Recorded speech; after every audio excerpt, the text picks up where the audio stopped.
Anak yang berhadapan dengan hukum dalam kasus pembunuhan ayah dan nenek di Lebak Bulus, Jakarta, menyesal atas tindakan yang dilakukannya. Kondisi mental sang anak belum stabil sehingga belum bisa dimintai keterangan lebih dalam. Menteri Pemberdayaan Perempuan dan Perlindungan Anak, Arifah Fauzi, memberikan perhatian dan menaruh keprihatinan mendalam atas kasus yang menimpa sang anak. Menteri mendatangi Mapolres Jakarta Selatan Sabtu sore untuk memastikan penanganan kasus ini komprehensif terhadap sang anak. Jadi kami memastikan bahwa si A ini benar-benar terpenuhi, ya mungkin dampingan dari ahli gitu. Pastinya dia sekarang dalam kondisi yang belum bisa ditanya lebih jauh. Karena kami juga menjaga secara psikologis untuk tidak bertanya kepada hal-hal yang mengingatkan kembali gitu. Karena itu ada petugasnya atau ada ahlinya untuk bisa memperdalam apa yang sesungguhnya terjadi gitu. Psikolog anak dan keluarga Novita Tandri menyatakan penyebab sang anak tega menghabisi nyawa ayah dan nenek dan melukai sang ibu dilatar belakangi banyak hal. Ia menyebut hal pertama yang harus dilihat adalah apakah ada kekerasan, gangguan psikologis dan gangguan mental terhadap sang anak. Jadi kalau bicara tentang gangguan jiwa atau mental, ada yang disebut dengan neurosis, ada yang disebut dengan psikosis. Nah, psikosis ini yang tadi kalau dengar dari berita-berita di Kompas TV, ada halusinasi di sana, ada delusi di situ, mendengar bisik-bisikan, itu biasanya berkaitan dengan psikosis. Biasanya dari parasite yang terjadi, kalau kita lihat dari berita yang ada dari zaman dulu sampai sekarang, Mbak. Nah, di situ ada terlihat bahwa ada kekerasan secara seksual, kekerasan secara fisik, dan kekerasan secara verbal. Dan ditambah dengan gangguan kesehatan mental dan jiwa. Jadi gabungan ini sangat bisa jadi menjadi latar belakang atau motif. Anak yang berhadapan dengan hukum saat ini tengah ditahan Mapolres Jakarta Selatan. Saat kejadian, sang anak sempat hendak melarikan diri, namun petugas keamanan perumahan lebih dahulu menangkapnya dan dibawa ke kantor polisi. Saat ini polisi masih mendalami motif anak yang berhadapan dengan hukum melakukan aksi pembunuhan tersebut. Sedangkan sang ibu yang mengalami luka saat kejadian terjadi masih menjalani perawatan di Rumah Sakit Fatmawati, Jakarta. Tim Liputan Kompas TV. Kasus anak bunuh ayah dan nenek di Lebak Bulus menjadi pembelajaran bagi masyarakat. Polisi masih mendalami motif dan memberikan pendampingan kepada sang anak. Untuk mengetahui lebih lanjut mengenai kasus ini, kita akan bahas. Sudah bergabung bersama kami Komisioner Komisi Perlindungan Anak Indonesia Dian Sasmita dan juga psikolog klinis Liza Marieli Japri. Selamat petang, Mbak Dian, Mbak Liza. Selamat petang, Ibrahim. Baik, Mbak Dian, sejauh ini apakah dari KPAI telah bertemu dengan MAS, anak yang berkonflik dengan hukum? Temuannya apa saja sejauh ini dari KPAI? Kami pertama bertemu di hari Sabtu, cukup lama berdialog, tapi memang karena kapasitas kami bukan ahli psikolog ya, dan kami punya batas-batas rambu-rambu mana saja yang tidak atau harus dihindarkan ketika bertemu dengan anak. Jadi kami lebih santai saja membangun supaya anak ini juga nyaman, karena ketika kami pertama kali ketemu anak masih kesedihan, dukanya sangat mendalam, kemudian pasti stres, pasti iya ya, karena masuk ke lingkungan baru, semua hal masih berat bagi si anak. Jadi kemarin kami hanya mengobrol santai saja bersama teman-teman dari Apsifor. Ada yang diceritakan tidak, Mbak Dian, dari anak yang berkonflik dengan hukum ini kepada KPAI? Apa yang sebetulnya terjadi? Apa yang jadi pemicunya, Mbak Dian?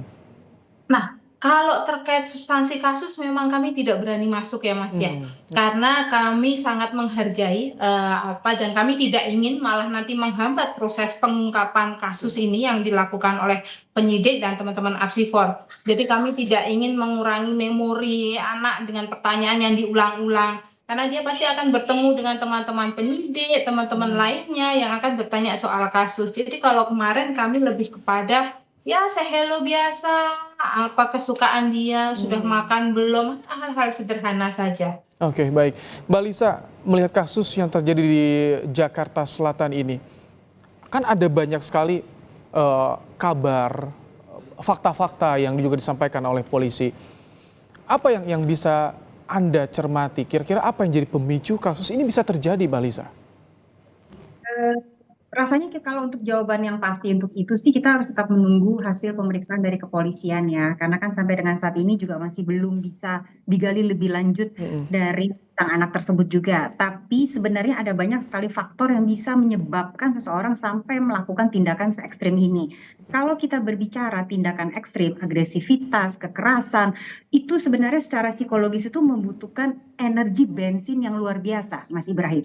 Jadi nggak ada tuh orang tiba-tiba melakukan tindakan kekerasan tuh tidak ada, kecuali ada faktor yang berikutnya yang mungkin juga harus dilibatkan. Apakah ada gangguan psikiatri? Apakah ada halusinasi? Apakah ada kondisi-kondisi psikologis tertentu yang mengakibatkan daya analisa dan kebijakannya tidak berjalan? Tapi biasanya ada penumpukan yang luar biasa, trauma, frustasi, kemarahan yang tidak pernah keluar sampai pada akhirnya ibaratnya kalau saya tuh analogi kayak balon diisi terus dengan udara sampai pada satu titik itu sudah sangat tidak tertahankan lagi dan itu meledak gitu. Dimana ini berarti kan membuktikan ada kondisi-kondisi sebelumnya sekian lama ini butuh waktu. Apakah itu tidak terlihat oleh lingkungan selama ini? Apakah memang katakan ada kekerasan yang terjadi? Saya tidak mengatakan mesti ada di rumah ya, bisa saja di sekolah, bisa di lingkungan luar rumah yang mungkin dia mengalami kekerasan tapi tidak terungkap, tidak sampaikan dengan baik, jadi itu menumpuk frustasi, tapi kemudian tidak ada yang mengenali, tidak ada yang bantu dia mengolah emosi-emosi tersebut, sampai pada akhirnya kemarahan itu meledaklah di malam tersebut. Nah ini yang skip, termasuk kalaupun dia punya gangguan psikiatri, Mas Ibrahim, apakah ini juga skip? Katakan misalnya, kalau dia memang sudah punya gangguan kepribadian oposisional, kita bilang, yang mengarah kepada conduct disorder, kekerasan pada anak-anak, delinkuensi, itu dari kecil biasanya terlihat seperti dia suka menyakiti binatang, dia suka tantrum, lempar-lempar barang, dia suka yang seperti itu. Nah, penanganan seperti itu yang seringkali skip, terlewatkan. Yang sekali lagi membuktikan buat saya betapa pentingnya kesadaran akan kesehatan mental dan pendampingan parenting pada orang tua ketika melihat kondisi-kondisi seperti ini untuk mencegah sampai pada titik ekstrim terjadi hal seperti ini, Mas Ibrahim. Oke, sebelum bicara soal pendampingan parenting, saya ingin ke Mbak Dian. Mbak Dian, saat ini seperti apa pendampingan di proses hukum yang terjadi, pemenuhan hak anak seperti apa? Ya, Mas. Jadi hari Sabtu kemarin anak sudah didampingi oleh pengacara yang difasilitasi oleh Dinas Perlindungan Anak DKI. Kemudian sudah ada PK Bapas, ada juga pekerja sosial dari KPPA. Jadi para pihak sudah datang. Bahkan hari ini pun dari pendidikan, Dinas Pendidikan juga sudah merapat juga untuk memastikan meskipun dia anak berkonflik dengan hukum, namun hak atas pendidikannya harus tetap terpenuhi. Nah, ini adalah beberapa upaya yang dilakukan oleh pemerintah, kolaborasi banyak pihak ya, memastikan meskipun dia statusnya anak konflik hukum, hak-hak dasarnya tidak boleh diabaikan. Oke, kalau untuk proses hukum kan ada pelimpahan berkas kepada kejaksaan. Kami ingin konfirmasi ini memakan waktu yang lebih pendek daripada pidana yang bukan untuk anak. Betul sekali. Jadi kalau prosesnya atau status anak ditahan itu hanya 7 hari di kepolisian dapat diperpanjang 8 hari. Artinya hanya 15 hari saja semua berkas itu harus sudah lengkap dan dilimpahkan ke kejaksaan. Jadi ini memang teman-teman penyidik ini sedang bekerjaan waktu. Teman-teman PK Bapas juga bekerjaan menyusun litmas Bapas, pekerja sosial juga Lapsos, Apsifor juga semua. Jadi ini kayaknya maraton semua karena mengejar waktu, batas waktu. Baik, ini menjadi pembelajaran tentu bagi keluarga di seluruh tanah air melihat kasus yang terjadi. Apakah bisa memitigasi kasus ini agar tadi jika ada emosi yang memuncak meledak bisa ditangani? Mbak Lisa nanti dijawab usai jeda. Tetap bersama kami di Kompas Petang, Saudara.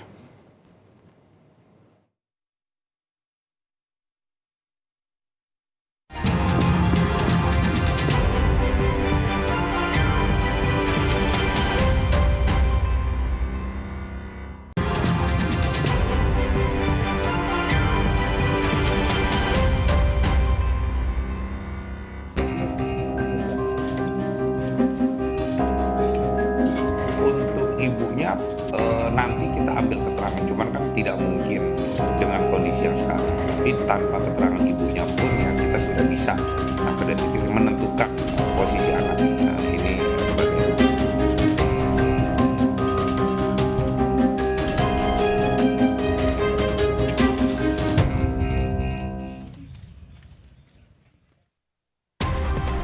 Masih bersama kita sore hari ini Liza Japri, psikolog klinis, dan juga Dian Sasmita, komisioner KPAI, membahas soal kasus pembunuhan ayah dan nenek di Jakarta Selatan. Mbak Liza, tadi jadi kalau misalkan sebagai orang tua, bagaimana cara kita tahu emosi anak tidak stabil? Emosi anak ini sudah memuncak. Batasannya di mana untuk tahu ini berbahaya? Gini Mas Ibrahim, kita mundur dulu ya. Anak itu sebenarnya cara belajarnya adalah menyerap dan mengamati dan mengobservasi lingkungan sekitar. Jadi sebelum kita mengatakan gimana kita bisa paham nih anak tuh sudah sampai pada tahap emosi yang memuncak, bahwa dia tidak punya pengelolaan emosi yang baik. Nah, kita lihat dulu lingkungan kita. Apakah orang-orang sekitarnya punya contoh pengelolaan emosi yang baik nggak? Jangan-jangan ada di sekitar lingkungannya yang kalau marah melempar-lempar barang, atau bahkan mukul, atau bahkan teriak-teriak misalnya. Nah, ini kan bisa menjadi salah satu kerentanan tersendiri buat anak. Itu satu. Yang kedua, apakah anak punya kedekatan yang positif dengan orang sekitarnya? Balik lagi ya, kita tidak membebankan hanya pada orang tua, tapi lingkungan sekitar secara keseluruhan. Om, tante yang tinggal bareng, kakek, nenek, guru. Apakah dalam arti kedekatan yang positif ini kenapa dibutuhkan? Karena untuk menjadi cross check kehidupan anak sehari-hari. Apa yang ditonton sama dia? Itu apa yang dibaca? Apa yang dia sehari-hari itu terekspos, karena segala hal seperti ini akan menjadi proses penyerapan pada sang anak yang kemudian nanti akan keluar dalam bentuknya, intinya adalah apa yang kita tanamkan pada sang anak, sadar atau tidak sadar, langsung atau tak langsung, itu yang nanti akan keluar responnya.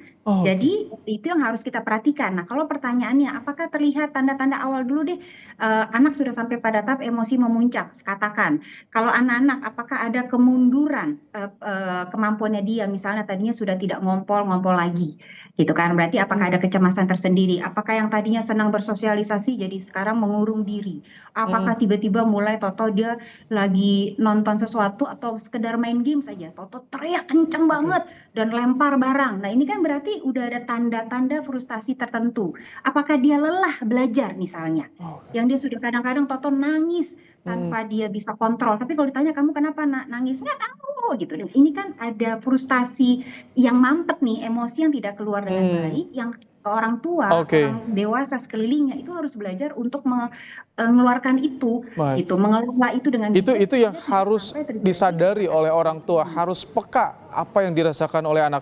Mbak Dian, bicara soal proses hukum yang saat ini tengah berlangsung, dari KPAI kan sudah bertemu sejak hari Sabtu. Apakah ketika bertemu ini MAS ini anak berkonflik dengan hukum, sadar ayah dan neneknya telah tiada, apakah ada penyesalan yang terjadi saat ini, Mbak Dian? Kalau penyesalan pasti ya, tapi kalau kami kemarin benar-benar tidak berani masuk ke pertanyaan apa yang sudah terjadi kemarin. Kamu kemarin ngapain? Apa perasaanmu atas kejadian kemarin? Kami benar-benar menjaga itu.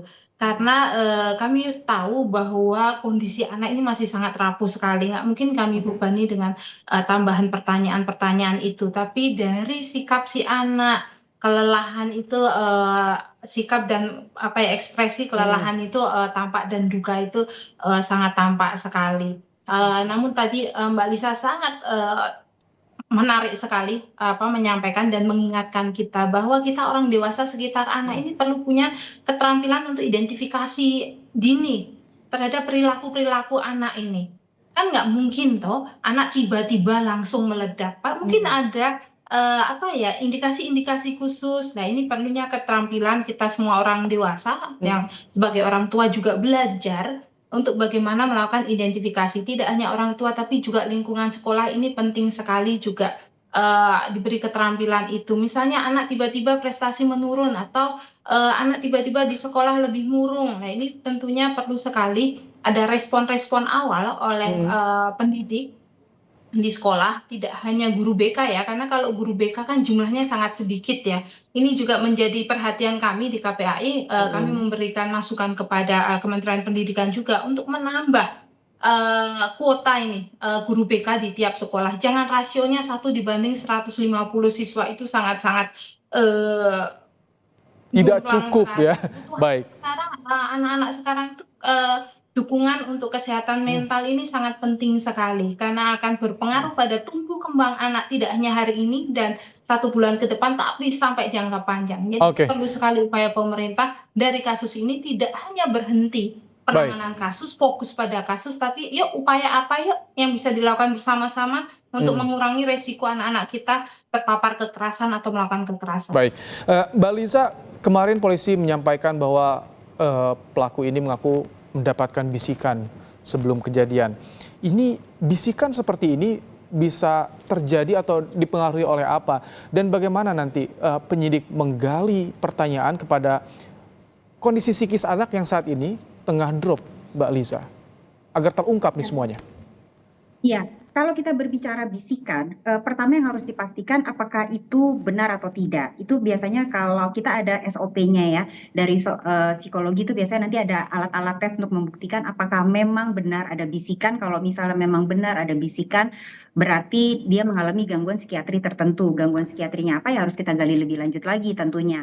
Tapi seringkali bisa saja gangguan itu karena terpengaruh habis nonton apa dan kemudian mendengar bisikan tersebut, merasa demikian, atau dia sebenarnya tidak punya gangguan halusinasi, tapi dia ada frustasi tertentu yang karena habis nonton apa jadi terpengaruh. Nah, ini yang harus kita bedakan.